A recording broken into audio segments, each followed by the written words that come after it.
경기 민감주들이 강세를 보일 수 있다라고 말씀을 드렸죠. 특히나 본격적인 움직임이 좀 나와줄 수 있다라고 말씀을 드렸던 부분이 이틀 전에 미증시가 약세가 나와줬을 때가 있었어요. 특히나 그 이틀 전에 미증시에 있어서 10년물짜리 채권 수익률, 10년짜리 국채금리, 이게 국채금리죠. 10년물 채권 수익률이 이게 1.6% 초반대로 어느 정도 안정화가 됐음에도 불구하고 그때 미증시가 약세가 나와줬는데 다우지수와 S&P 500과 그 다음에 하나가 뭐 있죠? 여러분들 나스닥 지수가 있죠. 이 세 가지 중에서 나스닥 지수가 2%대 하락이 나왔습니다. 나머지는 거의 보합권으로 마무리를 했어요. 근데 요거를 보면서 그때 많은 분들께서는 오늘 시장 안 좋겠구나 요렇게만 생각을 하셨는데 저는 요걸 보고 여러분들께 요렇게 접근하라고 말씀을 드렸었어요. 나스닥 지수가 2% 하락했다라는 것은 결국에는 대형 기술주들이 약세였구나.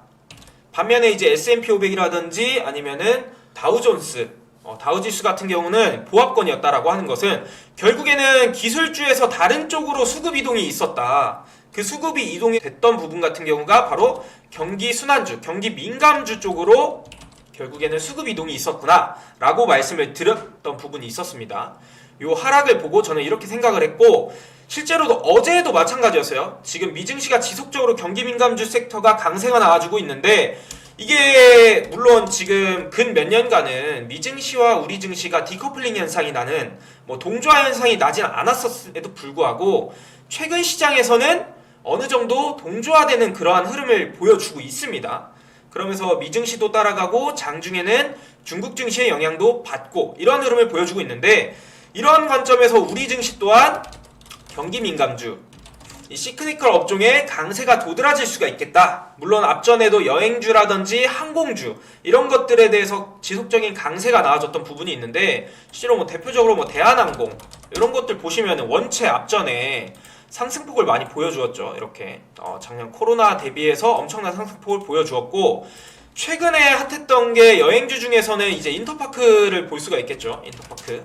인터파크 보시면은 바닥권에서 엄청난 거래량 터져주면서 이게 주봉이에요. 주봉상 보시게 되면은 엄청난 상승폭을 보여주었는데 일봉상 보시게 돼도 마찬가지 흐름이죠. 여행주, 항공주가 이미 앞전에도 상승하는 만큼 우리 시장에서도 경기 민감주들은 원체 앞전에 관심을 많이 받았긴 했지만 전체적인 틀에서 있어서는 저는 개인적으로 본격화되는 시점은 지금 현재 구간이다라고 말씀을 드렸습니다. 왜 그러냐 하면은 일단은 지금 미증시에 있어서 기술주보다는 민감주, 경기 민감주 쪽에 좀 더 집중이 되는 요인을 들어보자면은 단연 코로나 바이러스에 대한 백신 접종률을 들을 수가 있는데 접종률 같은 경우가 미국은 지금 30%가 넘었습니다. 우리나라 같은 경우는 아직 1%도 채 안 되는 수준이에요. 그러면서 오늘 또 발표난 게 사회적 거리두기 2주 연장 이런 얘기가 나왔죠. 그렇기 때문에 미증시가 점차 이렇게 탄력을 받는 수준을 보는 걸 우리 증시도 점차 따라갈 수 있다. 우리는 아직은 엄청난 폭발적인 성장보다는 이제 초입 단계다. 이렇게 볼 수가 있습니다. 그래서 오늘 준비한 게 이제 이 경기 민감주 중에서도 한 섹터를 여러분들한테 좀 소개를 드리려고 준비를 했어요. 요거는 이제 아무래도 중장기적인 관점으로 접근을 해야 되는 부분이다 보니까 오늘 금요일 방송에서 요거를 준비한 겁니다, 여러분들. 우리 지금 들어와 주시는 또 차초님 반갑고요. 베리모아님 어서오세요. 비니스님도, 지윤배님도 반갑고요. 다부자님, 키시로님, 주식계절님, 핑크님, 흐르는 물처럼님, 미니엄마님 안녕하세요. 흐달리님, 머니골드님 반갑고요. 윤영님도 어서 오시고요. 자, 어쨌든 오늘 준비한 섹터 살짝 느낌 오시나요, 여러분들? 경기 민감주라는 힌트를 드렸는데 어느 섹터를 좀 여러분들 예상하고 계시는지 한번 채팅창에 올려보세요. 제가 오늘 소개를 해드리려고 가져온 업황, 이 섹터 어디일까요, 여러분들? 모르겠다라고 하시면은 어디일지라도 좀 어디였으면 좋겠다 이런 거라도 한번 올려보세요. 건설주, 쇼핑, 조선해양, 의류, 화장품 좋은 것들만 다 올라오고 있어요. 항공, 신재생, 철강 좋은 거 많이 올라오고 있는데 정답이 나왔어요. 게임도 좋고 여행주. 근데 여행이랑 일단 항공 같은 경우에는 원체 앞전에 많은 상승폭을 이렇게 보셨다시피 올라줬기 때문에 어느 정도 좀 단기적인 조정은 필요한 시점이라고 생각을 합니다. 그래서 저는 요즘 최근에 핫하죠. 뭐 건설도 핫하고 철강도 핫하고 조선도 핫하고 화장품도 핫하고 백화점 이런 면세 이런 것들도 다 핫한데 오늘 준비한 거는 앞전에 살짝 보셨던 분들 계실 겁니다. 띠려링 바로 요거예요. 오늘은 조선 섹터에 대한 부분을 여러분들한테 좀 설명을 드릴 겁니다. 사실 이 조선 섹터 같은 경우에는 제가 작년 이제 유튜브 스트리밍을 처음 시작할 때부터 그때 당시에 스트리밍에서도 강의를 해드렸던 부분이고 최근에 톡방에서도 말씀을 언급을 드렸던 부분인데 오늘 요게 아무리 보아도 제가 보아도 아무리 보아도 이리 보아도 저리 보아도 제 눈에는 너무 좋아 보여요. 그래서 오늘 조선 섹터를 다시금 준비를 했습니다. 조선이에요 오늘. 윤영님 3번 들었죠 그쵸? 근데 오늘은 좀 더 최신판에 맞게끔 말씀을 드릴 겁니다. 일단은 지금 이 조선 섹터 같은 경우가 왜 제가 준비를 했느냐, 사실 요거를 먼저 보셔야 돼요. 지금 제가 준비한 게 한국 2월달에 일평균 수출에 대한 지표인데 유진투자증권에서 나온 지표를 가지고 왔어요. 2020년도를 보시게 되면은 수출이 2019년 말부터 상승폭을 보여주다가 요때 이제 코로나가 터져줬죠.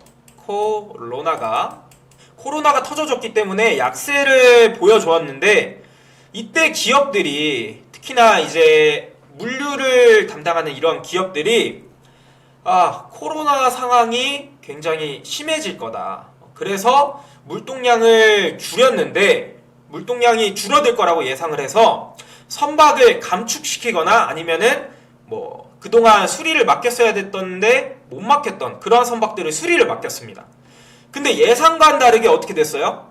2020년도 코로나 사태가 한 차례 터져준 이후에 수출이 꺾이고 다시금 폭발적인 상승을 보여주는 흐름, 지금까지 더 큰 흐름. 그래서 2019년 말보다 지금이 더 큰 흐름을 가져가고 있습니다.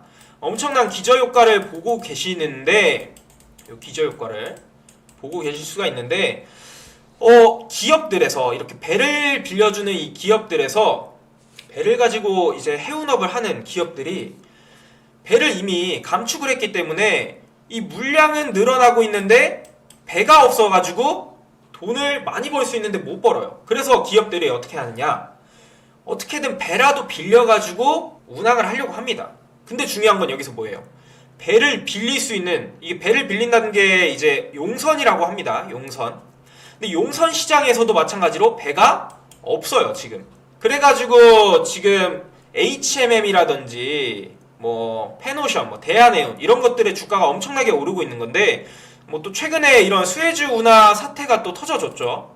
실제로도 화물운송 차질에 대한 비용을 이렇게 좀 제가 준비를 해봤는데 요게 한번 터져주면은 하루 지연 시에 선박이 선주에 있어서 손해비용이 약 7천만 원 정도 된다라고 합니다. 요게 원래는 이렇게 돌아가야 될 거를 수에즈 운하를 뚫어가지고 단기간 내에 좀 더 빠르게 그리고 비용도 저렴하게 이렇게 운행할 수 있는 건데 요게 지금 선박 컨테이너선 하나가 길을 막아버리는 바람에 지금 이 피해가 좀 막대하다라고 하죠. 그러면서 지금 물동량은 가뜩이나 밀려있는데 물동량 운행이 안 되는 거예요. 그래서 지금 HMM 최근 주가가 3만원 돌파하고 엄청난 흐름을 보여주고 있는 건데 실제로도 기사를 한번 보여드리면은, 자 여기 제가 준비한 기사를 좀 보여드릴게요. 요거는 지우고, 자 지금 수출 기업들 컨테이너선 부족하고 또 운임 상승에 발동동 떨고 있다. 연말 성수기에도 물류 대란, 이게 2020년 11월 기사입니다. 물류 대란 터지고 화물 운임 지수는 역대 최고치를 지속적으로 올라가고 있고 이런 흐름인데, 이러한 흐름이 터져주다 보니까 실제로도 이 상하이 컨테이너 운임 지수가 지속적인 작년 2020년 7월경부터 해서 지속적인 상승을 보여주고 있는 거예요. 그래서 뭐 대표적으로 HMM이 엄청난 수혜를 받고 있죠. 그리고 이 컨테이너 운임 지수뿐만이 아니라 BDI 지수 또한 지금 지속적인 상승을 보여주고 있기는 하지만 사실 원체 과거에 엄청난 수치를 보였던 때보다는 낮은 수치긴 합니다.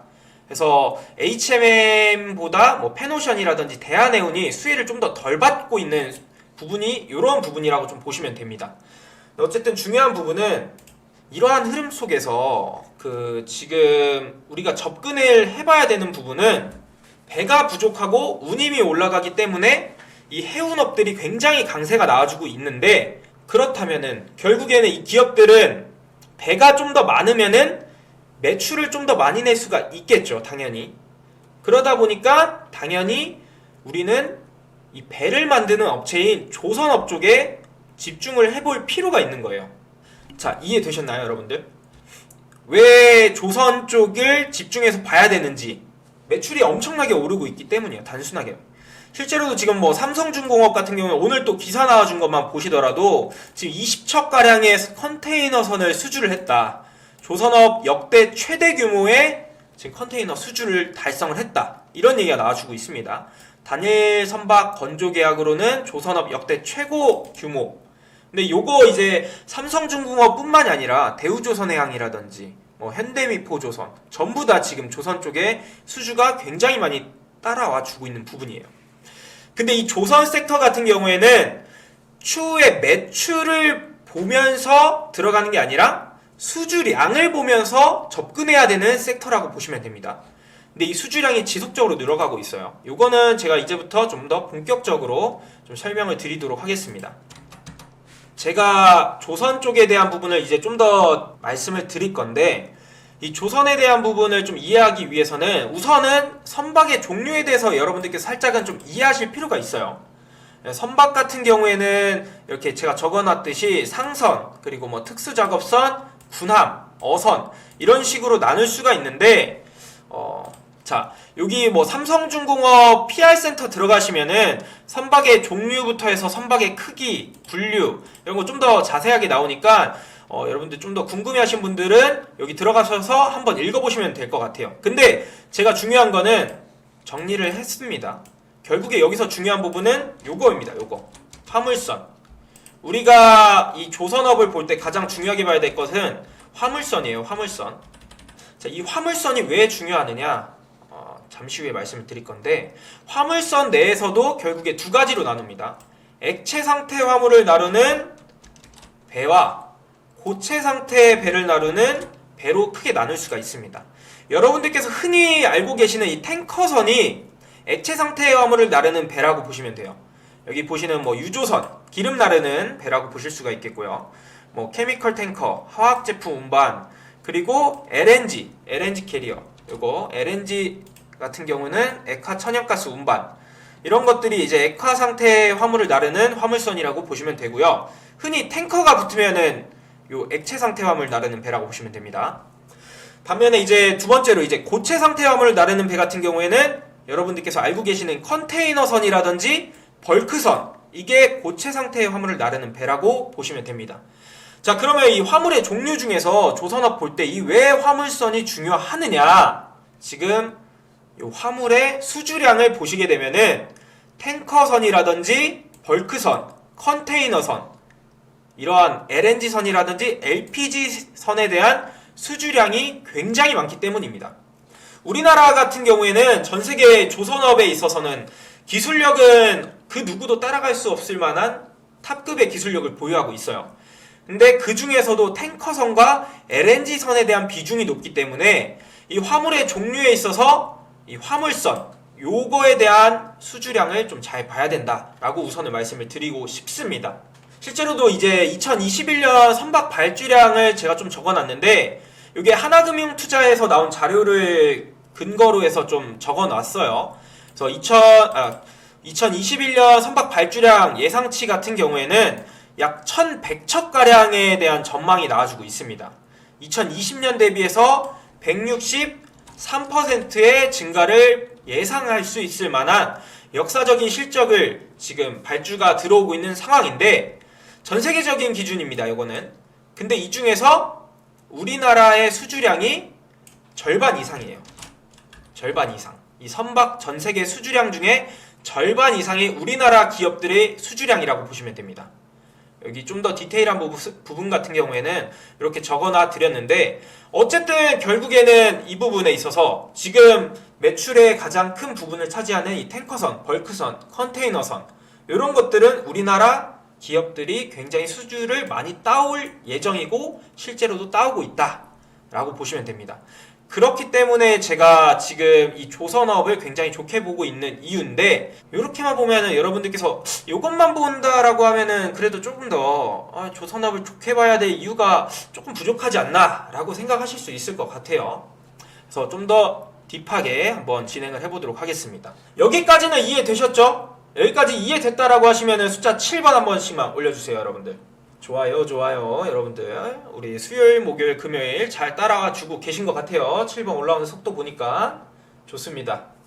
자, 여기까지 이해가 되셨다라고 하면은 이제 좀 더 조선 업황이 좋을 수 있는 긍정적인 전망을 보여주는 이유에 대해서 좀 더 말씀을 드려보도록 하겠습니다.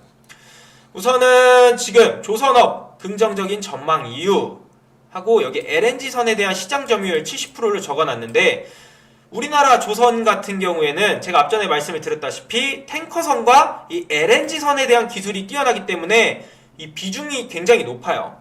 근데 요건 잠시 후에도 말씀을 드릴 건데, 지금 최근 시장의 트렌드가 우리나라뿐만이 아니라 전 세계적으로 자동차를 예를 들어서 보면은 내연기관차가 있고 전기차라든지 수소차가 있는데, 최근에 그 자동차 완성차 업체들의 트렌드가 친환경 소재를 연료로 사용하는 자동차를 만드는 게 트렌드죠. 그쵸, 여러분들? 이 조선 섹터도 마찬가지예요. 이 조선 섹터도 트렌드가 친환경적인 소재를 사용해서 배를 운행하는 그런 배가 최근 트렌드입니다. 근데 그게 이제 LNG 추진선이에요. 그래서 여기도 살짝 적어는 놔드렸는데, 이 앞전에 들어오는 수주량 자체가 전체적으로 LNG 추진선으로 발주가 될 것으로 전망이 되고 있습니다. 그렇기 때문에 조선업에 대해서 긍정적인 전망, 이유를 들 때 이 LNG선에 대한 부분을 빼놓을 수가 없어요. 그래서 LNG선 같은 경우에는 우리나라가 전세계 시장 점유율 70%를 보유하고 있다라는 걸 우선 말씀을 드리고요. 자, 첫 번째 이유부터 바로 한번 말씀을 드려보도록 하겠습니다. 여기 IMO 2050 규제를 적어놨는데, 이 IMO 2050 규제가 무엇이냐? IMO 같은 경우는 일단은 전세계 국제 해사기구라고 보시면 됩니다. 그러니까 배들을 어느 정도 규제하는 집단, 가장 꼭대기에 있는 집단이라고 보시면 돼요. 근데 그게 이제 IMO라고 하는 단체인데, 이 IMO 2050 규제가 무엇이냐면은 탄소 배출에 대한 규제라고 생각하시면 됩니다. 좀 더 자세하게 말씀을 드려보면은 2008년 대비해서 선박 하나하나의 탄소 배출량을 2050년까지 70% 이상 줄여야 되는 규제가 바로 IMO 2050 규제입니다. 요거 2050 같은 경우에는 발음이 어렵네.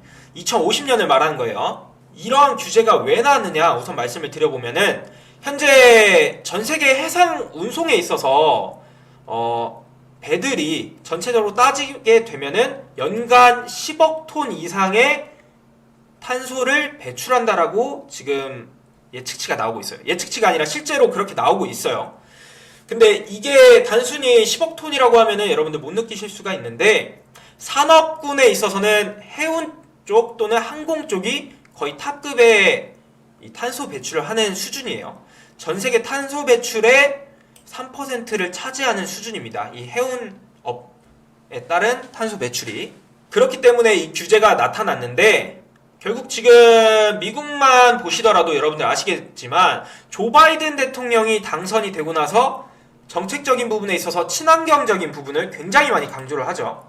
실제로도 뭐 탄소 배출 규제도 시작한다라고 하고 신재생 에너지 사용된 그런 정책을 좀 더 많이 이끈다라고 하죠. 근데 그거는 이제 뭐 미국뿐만이 아니라 전 세계적으로 유럽도 그렇고 중국도 그렇고 전 세계적인 글로벌 추세인데, 이 해운 쪽에서도 마찬가지라고 보시면 됩니다. 자, 그러면은 이 탄소 배출에 대한 규제를 어떻게 막았느냐 지금까지. 그러면은 탄소 배출 규제가 떨어졌기 때문에 그럼 기업들이 어떠한 또 꼼수를 가지고 그동안 이 규제에 벗어나면서 배를 운용했느냐, 바로 여기 적혀져 있는 이 스크러버입니다. 스크러버. 각국 정부가 이제 스크러버를 설치한 선박에 대해서 자기 나라로, 본인들의 나라로 들어오지 못하게 지금 막고 있는데, 이게 왜 그러냐면 꼼수를 썼기 때문이에요. 결국에 쉽게 말씀드리면 이 탄소 배출에 대한 규제를 피하기 위해서 각 배들마다 스크러버를 설치를 했는데, 이 스크러버 자체가 역할이 오염물질을 좀 막는 역할을 하는 저감장치라고 좀 보시면 됩니다. 저감장치. 탄소 배출을 좀 막는 그런 거라고 보시면 되는데, 기존에 이런 스크러버를 설치했던 배들 같은 경우에는 벙커CU라고 하는 기름의 일종인데, 요 기름을 사용하게 되면은 황을 좀 많이 배출하게 되고, 이게 굉장히 대기 오염을 유발하는 그러한 기름 중에 하나라고 보시면 돼요. 근데 이 스크러버 같은 경우에는 탄소 배출, 이 대기 오염되는 물질을 바닷물을 빨아들여 가지고 그걸 이제 희석시켜 가지고 다시금 바다로 방출을 시키는 게 스크러버의 역할이었다라고 보시면 되는데, 사실 제가 왜 꼼수라고 했냐면은 결국 이 스크러버를 설치한 선박 중에 80%가 개방형 스크러버를 설치를 했어요. 근데 이게 결국에 제가 말씀드렸던 바닷물 빨아들여서 탄소에 대한 부분을 좀 희석시켜서 오염된 바닷물을 다시 바다에 방류를 하는 부분이 있기 때문에 탄소 배출은 막을 수는 있겠지만 해수 오염을 막을 수 없는 부분이 생겼기 때문에 각 기업이 아니죠. 각 정부에서 스크러버 선박을 우리나라 들어오지 말라라고 금지를 시킨 겁니다. 그래서 제가 꼼수라고 그래서 말한 거예요. 자, 여기까지 이해되셨을 거예요. 이러한 규제가 생겼는데 해상 운임을 하는 기업들 같은 경우에는 이 규제 때문에 어쩔 수 없이 탄소 배출을 줄여야 됐고, 이 줄이는 방법 중에 하나로 스크러버를 선택을 했는데 이 꼼수가 걸려가지고, 꼼수라고 하면 해수가 오염되는 부분이죠. 탄소 배출을 막는데 이게 걸려가지고 결국에 정부가 이것마저도 금지를 하는 상황이 생겼습니다. 자, 그런 상황이 생겼기 때문에 이 규제 때문에 다시금 배를 운용하는 업체들의 발에 불똥이 떨어졌어요. 또 다시 이제 친환경 소재를 사용하는 선박을 만들어야 되는데, 그게 이제 전기라든지 아니면 수소 에너지가 정말 친환경 에너지가 되겠죠.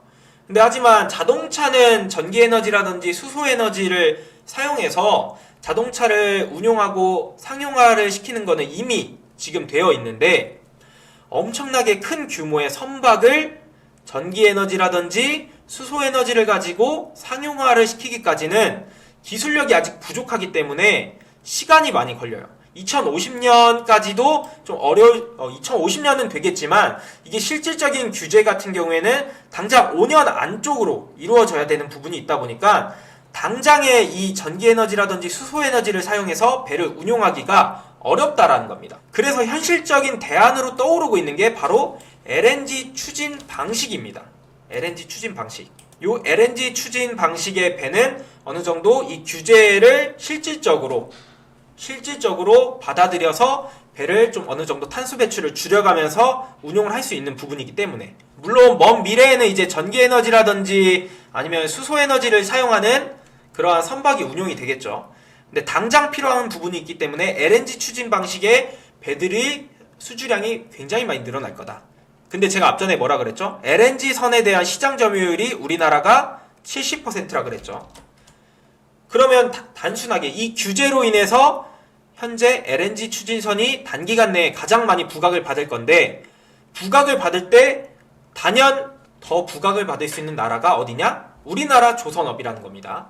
그래서 저는 일단은 LNG선, 이 조선 섹터가 긍정적일 수 있는 이유 하나, 첫 번째로 이 규제로 인한 부분이 우리나라는 수혜를 많이 받을 거다. 우리나라 조선업황이 수혜를 많이 받을 거다. 이렇게 말씀을 드릴 수가 있겠고요. 제가 약간 조금 여러분들 뭐 스크러버라든지 아니면 뭐 IMO 2050 뭐 이런 거 단어들이 좀 나오기 때문에 여러분들께서 좀 다소 처음 듣거나 어려우실 수도 있는데, 요거 이해 안 됐다라고 하시면은 바로 다시 말씀해 주세요. 요 첫 번째 이유 이해되셨다라고 하시면 숫자 7번 올려주시고요. 여러분들 휘달리는 핵융합 선박 그쵸? 근데 핵융합 선박 같은 경우에는 아무래도 좀 군함 쪽에 많이 쓰이다 보니까 실질적으로 조선 쪽에 있어서는 매출에 있어서는 엄청나게 크게 지금 현재 시점에서는 부각받기는 조금 아직은 멀지 않았나, 이게 이렇게 생각이 듭니다. 자, 좋아요. 이 첫 번째 이유 이해가 되셨다라고 지금 많이 올려주시고 계시고요. 자, 그러면은 두 번째 이유를 바로 한번 설명을 드려보도록 하겠습니다.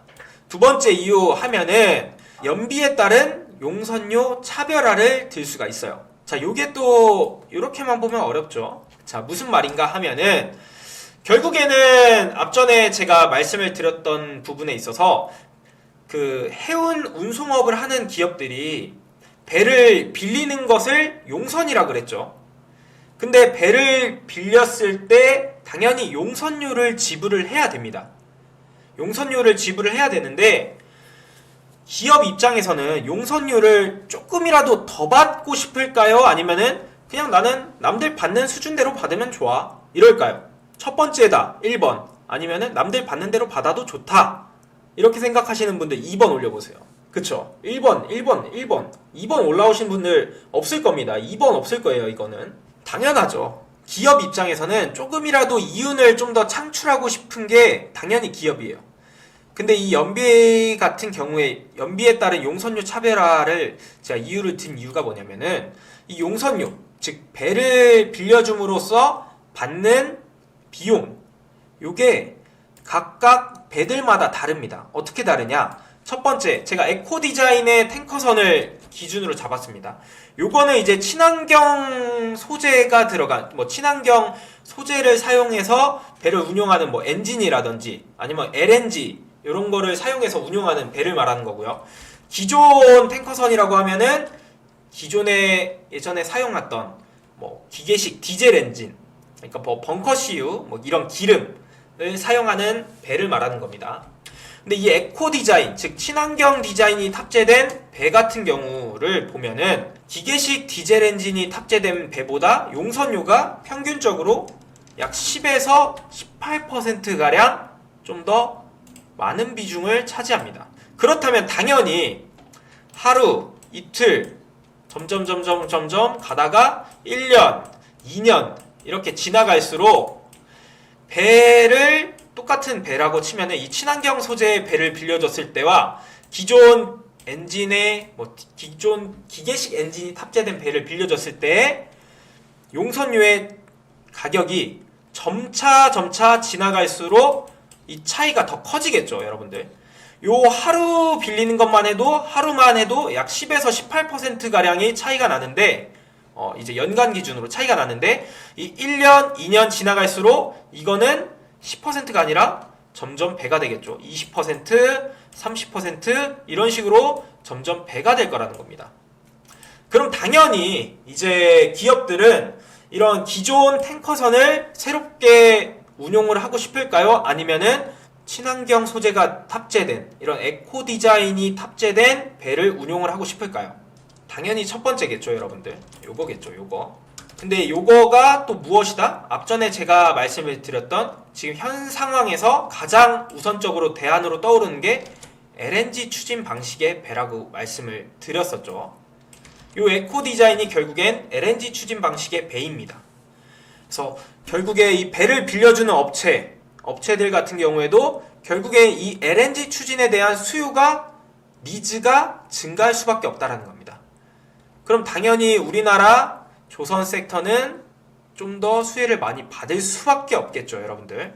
오케이, 여기까지 이해가 되셨고요. 다음 세 번째, 마지막 이유를 좀 들어보면은 지금 선박 발주량이 지속적으로 증가하고 있다는 부분입니다.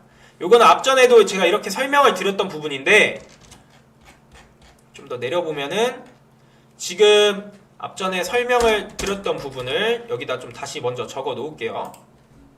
짜잔. 요 하나금융투자 자료를 근거로 해서 보시게 되면은 지금 실제로 발주량 앞전에 보셨던 바와 같이 2020년 대비해서 163%가 증가될 예상을 하고 있고 그 중에 절반이 우리나라의 수주량이라고 보시면 됩니다. 굉장히 좋은 수치인데 이거는 신규 발주예요. 신규 발주. 신규 발주만 보고 우리나라 좋다. 이것도 물론 맞지만 기존 중고선에 대한 부분도 좀 보실 필요가 있습니다. 신규 배가 아니라 기존 중고선. 제가 지속적으로 말씀드리는 이 LNG 추진선. 결국 기업들은 단기간 내에 LNG 추진선으로 갈 수밖에 없는 구조인데 중고선박 또한 LNG 추진선으로 교체를 할 수밖에 없습니다. 왜냐? 앞전에 말씀드렸던 이 폐쇄형 스크러버, 개방형 스크러버를 사용하는 배들이 많기 때문에 입항이 금지돼서 결국엔 배를 못 쓰는 거예요. 배를 못 쓰면은 여러분 운용을 해야 되는데 배를 못 쓰면은 되겠어요, 안 되겠어요? 당연히 안 되겠죠. 그럼 당연히 쓸 수 있는 배로 교체를 해야 되는 건데, 쓸 수 있는 배가 뭐다? LNG 추진선으로 교체하는 거다 라고 보시면 됩니다. 자, 이게 교체가 필요한 배가 대략적으로 약 지금 17,700척가량 됩니다. 엄청난 수치죠. 근데 여기서 보시게 되면은 지금 LNG선을 제외한, 기존의 LNG선을 제외한 중고 선박 같은 경우가 24,700척가량이 있는데, 이 중에서 LNG 추진선으로 개조가 가능한 선박 같은 경우가 7,000척밖에 안 됩니다. 7,000척. 요거는 2013년도 이후부터 인도된 선박인데, 이 과거에 사용하던 기계식 디젤 엔진과 2013년도부터 인도됐던 선박에 사용되는 엔진이 좀 다르다고 해요. 그러다 보니까 이 LNG 선박으로서의 교체가 가능한 엔진 자체를 교체할 수 있는 선박이 2013년도 이후에 인도된 선박인 약 7,000척 가량만 LNG선으로 개조가 가능하고, 그렇다면 2012년 이전에 인도된 선박 같은 경우에는 약 17,700척, 제가 앞전에 말씀드렸던 요 부분, 요거는 기계식 디젤 엔진을 사용하다 보니까 LNG 추진선으로 개조가 좀 어렵다라고 해요. 즉 무슨 소리냐, 결국에 신규 선박 발주량이 어마어마하게 늘어나고 있다. 실제로도 그렇고 추후에 향후 1년, 2년, 3년 지속적으로 늘어날 수 있는 전망이 있다 라고 보시면 됩니다. 배를 하나 수주를 한다라고 해서 1년 안에 뚝딱뚝딱 만들어지는 게 아니에요. 절대. 최소 3년, 4년 이상씩 걸리고 하는 건데, 지금 현재 이렇게 수주량이 쌓이고 쌓일수록 결국에 기업들은 2021년, 22년, 그리고 23년으로 갈수록 매출적인 부분에 있어서 이미 고정적인 수주량이 있기 때문에 안정적인 매출을 창출할 수가 있다라고 보시면 됩니다. 그렇기 때문에 지금 현재 상황에서 경기민감주들이 굉장히 부각을 많이 받고 있는 상황 속에서 우리나라 조선업 쪽을 저는 지속적으로 체크를 해봐야 된다라고 생각을 하고 있습니다. 여기까지 이해되셨나요, 여러분들? 제가 간단하게 이렇게 세 가지 이유를 가지고 우리나라 조선업이 좋을 수밖에 없는, 제가 예전 작년부터 이렇게 목청 높이면서 말할 수밖에 없는 이유, 다 이해되셨나요, 여러분들? 이해되신 건가요? 이해되셨다라고 하시면 숫자 7번 올려주세요. 그럼 배를 만드는 것도 같이 봐야 되냐요? 라고 기쿠님께서 말씀을 해주시는데, 결국에 중점적으로 봐야 될 게 결국은 배를 만드는 곳을 봐야 되는 거죠. 배를 만드는 곳.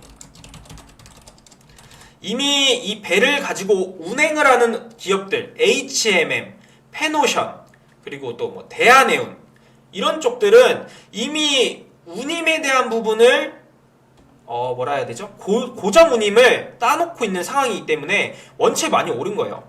특히나 이렇게 운임하는 회사 같은 경우에는 HMM을 예를 들어볼게요. 4월달 아니면은 이제 5월달에 고정 운임 계약을 체결을 해야 돼요. 얘네는 계약을 맺는데, 이렇게 되면은 결국에 이제 21년도, 22년도 이 항모에 대한 운임을 계약을 미리 해놓는 거예요. 그래서 4월, 5월까지 진행을 할 건데, HMM도 그렇고 페노션도 그렇고, 이렇게 되면은 결국에 얘네도 마찬가지로 내년까지 매출 걱정 없는 기업이다, 이렇게 보시면 되고, 실제로 지금 HMM 차트만 보시더라도 요거는 이미 이러한 부분이 굉장히 많이 반영이 됐다라고 보시면 돼요. 굉장히 많이 반영이 됐다라고 보시면 됩니다. 작년부터 해서. 제가 오늘 이렇게 설명을 드린 부분은 결국에는 조선업 중에 이렇게 운임을 하는 회사보다는 배를 만드는 곳을 여러분들께서 보셔야 된다는 겁니다. 우리 박연님 어서 오시고요. 철강 쪽이요. 그쵸, 결국에 배 만들려면은 철강 쪽도 봐야 되는데, 요거는 조금 이따 말씀드릴 거예요. LNG선에 필요한 철강이 좀 다른 것이 있습니다. 저는 결국에 조선 쪽에 강한 흐름은 핵심은 LNG선에 있다라고 봅니다. 좀 더 지속적인 먼 미래를 보면은, 물론 지금 현재로서는 이런 탱커선이라든지 벌크선, 컨테이너선에 대한 수주량이 늘고는 있지만, 결국은 LNG선에 대한 LNG 에너지를 사용하는 그러한 선박으로서 만들어지는 부분이다 보니까 배를 만들 때 이 LNG 선박을 좀 만들 수 있는 LNG 에너지를 가지고 운용을 할 수 있는 기술을 만들 수 있는 그런 업체들을 좀 중점적으로 봐야 된다라고 말씀을 드리는 겁니다. 그래서 관련해서 기업들을 좀 소개를 드릴 거예요. 제가 여기 이렇게 적어놨는데 결국에 수혜를 받을 수 있는 쪽은 뭐 삼성중공업, 현대미포조선, 뭐 대우조선해양, 한국조선해양 전부 다 얘네들이 배 만드는 회사들이죠. 배 만드는 회사. 근데 저는 개인적으로 이 중에서도 네 가지 중에서 한 가지를 꼽아보자라고 하면은 어떤 거일 것 같아요, 여러분들? 요게 여러분들 아마 제일 궁금하실 것 같아요. 어떤 거일 것 같아요? 현대중공업? 현대중공업도 물론 맞죠. 네, 현대중공업도 맞는데 대우, 행운아와라님 대우, 대박 어때요님 대우. 아니 여러분들 어떻게 맞췄어요? 삼성중공업 나오고 하는데 대우가 굉장히 많네요. 제가 말씀드리고 싶은 것도 결국엔 대우조선해양 쪽을 좀 집중해서 보시는 게 좋을 것 같다고 생각을 합니다. 왜 그러냐면은 이 대우조선해양 같은 경우에는 조금 물론 다른 회사들도 마찬가지긴 한데 얘네가 이제 탱커선이라든지 아니면은 LNG선 있죠.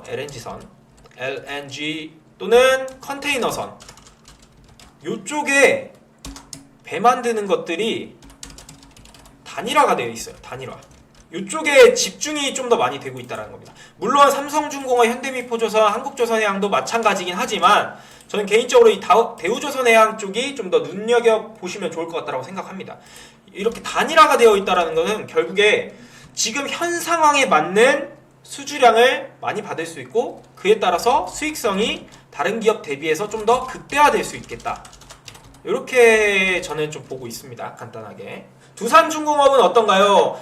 근데 두산중공업도 마찬가지로 뭐 이런 쪽으로 보실 수는 있긴 하지만 결국에 그쪽은 인프라 투자 쪽을 좀 더 눈여겨보셔야죠. 뭐 두산인프라코어라든지 두산밥켓에 따른 영향 심지어 뭐 최근에 두산중공업 같은 경우에 유상증자 결정하면서 그 두산 퓨얼셀에 대한 뭐 지분을 좀 일부 받아가는 그런 모습도 연출이 됐죠.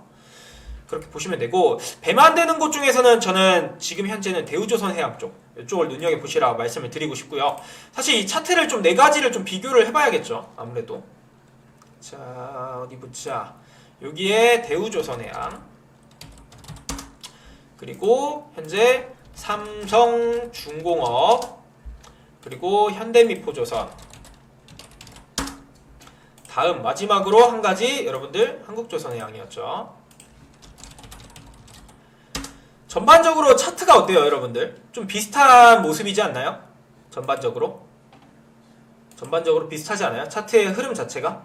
조선 수주량은 좋은데 역마진 우려가 있던데 저는 이번 21년도는 크게 문제가 될 거라고 생각 안 합니다. 네. 대신 주식 가격적으로 삼성중공업이 더 많이 올라가진 않을까요? 이렇게 말씀을 해주시는데 주식 가격적인 측면이라고 하면은 이게 7,000원이라는 요 좀 저렴해 보이는 다소 요것 때문에 말씀하시는 건가요? 저는 그거보다는 좀 시가총액 기준을 좀 더 보시라고 말씀을 드리고 싶어요. 삼성중공업 같은 경우 4조 5천억이고 대우조선해양 같은 경우가 이제 3조 정도인데 대략적으로 뭐 삼성중공업도 그렇고 대우조선해양도 그렇고 현대미포조선도 그렇고 수주를 따내는 수치 정도는 대략적으로 많이 비슷합니다. 비슷한데 그렇게 되면 결국에 이제 매출을 비슷한 수준으로 끌어당긴다라는 건데 그렇게 되면은 그 매출이 예를 들어서 자 여러분들 1,000억짜리 기업이 있고 2,000억짜리 기업이 있는데 둘 다 비슷한 수준의 매출인 2,000억 수준의 매출이 납니다. 그러면 어느 쪽의 주가가 좀 더 탄력을 받을 수 있을까요? 2,000억짜리의 기업이 2,000억 매출을 내는 것과 1,000억짜리 기업이 2,000억 매출을 낸다. 어느 쪽이 좀 더 메리트가 있어요, 여러분? 그쵸? 시총 낮은 쪽. 네, 시총 낮은 쪽. 근데 사실 원체 대략적으로 다들 무거운 종목이에요, 이것들은. 무거운 종목인데 저는 시총 기준으로 봤을 때는 대우조선 쪽이 그래도 좀 더 괜찮다라고 보고 있는 부분이고 실제로도 지금 차트의 흐름을 보시게 되면은 사실 코로나 상황이 터져진 이후에 일부 상승폭을 보여주긴 했지만 엄청난 상승 랠리를 보여주진 않았어요. HMM, 뭐 페노시아 이런 거 날라갈 때 이 조선 섹터들은. 근데 지금 뭐 다시금 이때 2020년도 같은 경우에는 2019년도 대비해서 수주량이 물론 늘긴 했지만 지금 현재만큼의 수준은 아니었습니다. 근데 올해 수주가 예상되는 수치를 보게 되면은 약 160% 이상의 수치가 나와주다 보니까 작년 2020년도에 이렇게 상승했던 부분보다는 더 큰 상승을 기대해 볼 수 있는 그러한 흐름이 지금 연출이 되고 있다고 보시면 되겠고요. 사실 이렇게 시총 높은 종목에 대한 부분의 기술적인 분석은 좀 그렇게 큰 메리트는 없긴 하지만 그래도 제 관점에서 좀 말씀을 드려보자면은 앞전에 들어왔던 물량이 일부 좀 빠져나간 흐름이 있습니다. 흐름은 있고 이 구간 내에서 박스권 흐름을 유지해 주다가 어느 정도 고점 낮춰주면서 움직임 보여주다가 이제는 저점을 다져준 흐름, 그리고 요때의 물량이 매물대가 빠져나가지 않은 매물대가 존재하기 때문에 요때의 지지를 받으면서 한 차례 상승폭을 보여주었던 부분이 있는데 2월경, 3월경 같은 경우에 좀 시장 여파는 어쩔 수 없었죠. 근데 중요한 점은 여기서 이 차트 내에서 요때 두 곳을 좀 눈여겨보실 필요가 있을 것 같아요. 자, 왜 그러느냐? 자, 제가 선 하나 그었죠. 자, 나머지 난잡한 것들은 좀 지워볼게요. 선 하나 그었는데 앞전에 이 박스권 흐름을 볼 때 돌파하지 못했던 이 고점 구간들, 단기적인 이 박스권 내의 상단 구간, 요 구간을 이제는 지지를 받아주는 흐름입니다. 즉 차트상으로도 지지받아주고 단기적인 매물대 상단 구간으로 오늘 또 돌파를 해줬어요. 대량의 거래량이 터져주면서. 그렇기 때문에 저는 이 차트상으로도 지금 충분히 매력이 있는 부분이다라고 좀 보여지는 그런 차트라고 말씀을 드리고 싶고요. 사실 저는 요쪽보다는 아래쪽 요쪽에서 여러분들께서 좀 더 잡으실 만한 종목은 있다라고 생각을 하고 있어요. 원체 이렇게 무거운 종목들보다는 여러분들께서 좀 더 좋아하시는, 좀 더 빠르게 움직일 수 있는 중장기 관점으로 접근할 수는 있지만 시총 무거운 애들보다 좀 더 탄력성을 잘 받아줄 수 있는 그러한 친구들을 아마 좀 찾기를 원할 겁니다. 그쵸 여러분들? 아니에요? 혹시 아니다. 나는 그냥 무거워도 돼. 무거워도 돼. 난 무거워도 되니까 저런 종목을 원치 않아. 이런 분 있나요? 그쵸? 없죠? 맞을 거예요 다. 자, 그래서 제가 좀 더 오늘 핵심으로 말씀드릴 게 이 아래쪽에 있는 것들이요. 이 무거운 쪽에 있어서는 전 대우조선해양이 좀 눈여겨보시면 좋을 것 같다라고 말씀을 드리는데 이 아래쪽에 있어서는 우선은 이 해상운임, 이쪽은 사실 여러분들 다들 알고 계실 겁니다. 해상운임에 있어서는 HMM 같은 경우에는 컨테이너 운임 지수에 대한 영향을 굉장히 많이 받고요. 페노션이라든지 대한해운 같은 경우는 BDI 지수라고 하는 발틱 운임 지수에 대한 영향을 많이 받는 건 분명 알고 계실 겁니다. 근데 원체 이 기업들 모두 다 최근 상승폭을 너무 많이 키워왔기 때문에 저는 지금 신규 편입은 좀 쉽지 않은 종목들이다 라고 볼 수가 있어서 요거에 대한 이제 투자 매력도는 현재 구간에서는 좀 떨어진다라고 말씀을 드리도록 하겠고요. 그러면은 자, 제가 보는 관점에서 요거 중에서 어떤 것들을 좀 눈여겨봐야 되느냐. 짜잔, 어떤 거일 것 같아요 여러분들? 다 좋아요 사실. 다 좋은데 오리엔탈 전공, 여러분들 뭐 주식 잘하시네. 오리엔탈 전공도 좋고 HSD 엔진도 나오고, 근데 정작 제가 말하려고 했던 건 나오지 않았어요. 나왔어요. 한국카본. 맞아. 한국카본을 좀 말씀을 드리려고 합니다. 물론 HSD 엔진 굉장히 좋고요. 오리엔탈 전공도 굉장히 좋은데 사실 저는 개인적으로 돈만 많으면은 요거 4개 다 포트 편입해도 무방할 거라고 생각하는데 사실 요 동성하이텍은 좀 빼고 싶어요. 요거는 얘는 좀 밀릴게요. 왜냐면은 이 HSD 엔진 같은 경우에는 결국에는 배를 만드는 거에 있어서 엔진을 중점적으로 만드는 회사인데 친환경적인 소재를 가지고 만드는 배라고 보시면, 그 기술력을 보유하고 있는 업체라고 보시면 됩니다. 그럼 결국에 지금 현재 친환경적인 에너지를 가지고 배를 만드는 기업들이 어떠한 엔진을 사용하겠습니까? 당연히 HSD 엔진을 사용하겠죠. 네. 그러한 부분에서 접근하시면 되고, 두 번째로 오리엔탈 전공 같은 경우에는 여러분들 기업 분석만 보시더라도 얘도 실제로 선박용 철 구조물 제조하는 업체라고 보시면 됩니다. 결국에 배를 만들 때 들어가는 철 구조물들 필수적인 부분이죠. 굉장히 중요한 부분이에요. 굉장히 중요한 부분이기 때문에 얘네도 마찬가지로 수혜를 받을 수밖에 없는 기업 중에 하나라고 보시면 됩니다. 근데 저는 오늘 좀 말씀을 드리고 싶은 거는 좀 한국카본이에요. 왜냐하면은 제가 오늘 계속해서 말씀을 드렸던 게 LNG 대 LNG 이거에 대한 부분을 좀 말씀을 드렸는데, 사실 한국카본 같은 경우가 동성하이텍도 마찬가지인데 본행제를 만드는 업체라고 보시면 됩니다. 본행제가 뭔지 아시는 분 계신가요 혹시? 요게 뭘까요 여러분들? 사실 다 좋아요. 다 좋아.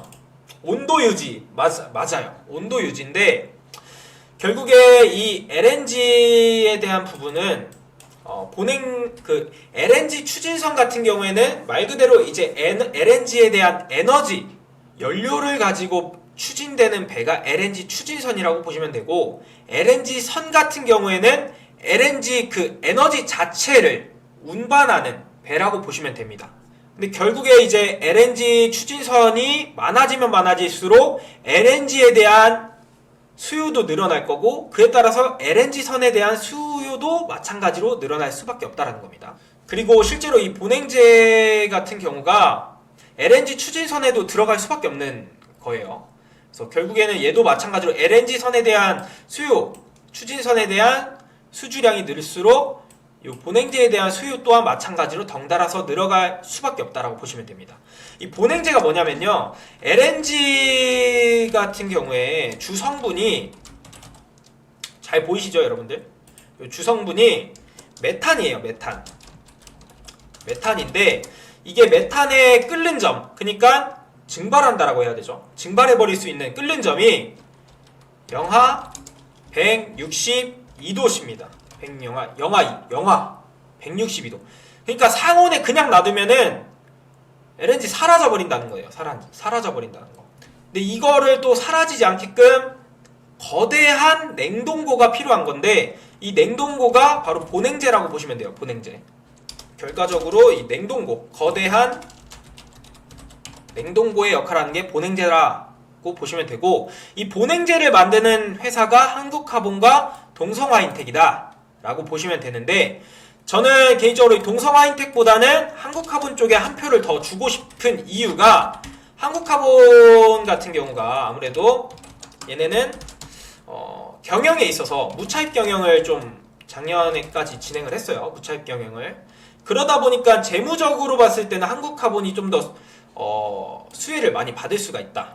매출을 같이 가져오더라도 동성하인텍과 한국카본이 마찬가지로 본행제에 대한 수요가 늘어나면서 매출을 많이 가져오더라도 결국 돈이 더 많이 쌓이는 쪽은 한국카본이다 라고 보시면 됩니다. 그래서 실제로 지금 영업이익 예상치 같은 경우에는 올해 지금 2020년도 757억 가량 정도가 나와줬는데, 올해 예상 컨센서스는 일부 좀 떨어지죠. 아무래도 516억 가량 떨어지는데, 요거는 말 그대로 컨센서스고, 지속적으로 지금 이런 것도 보시게 되면은 결국에는 이 대우조선해양 아니면은 삼성중공업 이런 기업들의 발주량이 늘어나고 매출이 늘어날수록 본행제에 대한 수요가 늘어날 거고, 결국에 먼 미래의 관점으로 봤을 때는 좀 더 LNG에 대한 수요가 늘어날 거고, 본행제에 대한 매출 요거는 저는 좀 더 증가할 수 있다라고 보고 있습니다. 그래서 실제로도 지금 오늘 차트를 좀 보시게 되면은 한국카본 같은 경우가 앞전에 좀 상승 탄력을 좀 많이 받아주었죠. 원체 무거웠던 종목들보다 큰 상승폭을 보여주었고, 이후에 전반적으로 조선 섹터와 관련된 기업들이 이러한 흐름을 보여줬을 겁니다. 약세를 한 차례 보여주고 나서 과거에 돌파하지 못했던 이 저항대 구간, 요 구간이죠. 과거의 고점 구간, 요때를 대량의 수급이 들어와주면서 돌파를 해줬는데, 그 이후에 어느 정도 상승 이후에 조정 나와주고 요때를 지지를 받아주면서 다시금 물량이 들어와주는 관점. 그래서 요것도 이제 차트상 나쁘지 않다라고 보실 수가 있겠습니다. 그래서 한국카본을 저는 오늘 좀 말씀을 드리도록 하겠고요. 그 다음에 또 HSD 엔진도 굉장히 좋게 보고 있는 부분 중에 하나입니다. 오리엔탈 전공도 마찬가지고. 그래서 어쨌든 오늘 제가 준비한 부분은 조선 쪽에 있어서 이런 관점으로 좀 접근하시면 좋을 것 같고, 그 중에서도 수혜를 받을 수 있는 부분, 큰 이제 무거운 종목에선 대우조선해양, 그리고 이제 좀 가벼운 이거 상대적으로 무거웠던 종목 대비 가벼울 수 있는 종목에서는 한국화분과 그 다음에 HSD 엔진 이 두 가지가 좀 중점적으로 눈여겨보시면 좋겠다 이렇게 말씀을 드리도록 하겠습니다.